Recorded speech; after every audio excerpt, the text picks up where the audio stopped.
दादा वय किती तुमचं? 85.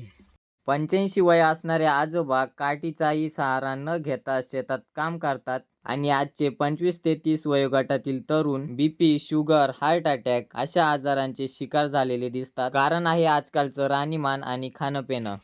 दादा वय किती तुमचं? 85. नाव सांगा तर.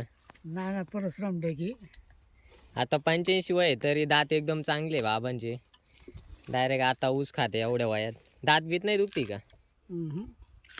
आमच्या आताच दुखायला लागले. आपल्या जुन्या माणसांना आहे ना पूर्वीपासूनच कामाची सवय होती आणि त्यांचा आहार पण आहे ना एकदम आरोग्यदायी होता. ही व्यक्ती आहे ना माझे सख्खे बाबा आहे. त्यांना कोणत्याही प्रकारचं व्यसन नाही, काहीच नाही. आजच्या स्थितीचा विचार करता 18 ते 30 वयोगटातील व्यक्ती आहे ना पूर्णतः आहे ना व्यसनाच्या आहारी गेलेले आहे. त्यामुळं आजचा तरुण पूर्णतः डिप्रेशन मध्ये गेलाय आणि हेच सर्वात मोठं कारण आहे तरुण पिढी बरबाद होण्याचं. जेवढं होईल तेवढं निर्व्यसनी राहण्याचा प्रयत्न करा. स्वतःची तसेच आपल्या परिवाराची लाईफ सुरक्षित करा. व्हिडिओ कसा वाटला हे नक्की कमेंट करून सांगा. व्हिडिओ आवडला असेल तर जास्तीत जास्त लोकांपर्यंत शेअर करा, कमेंट करा, फॉलो करा. धन्यवाद.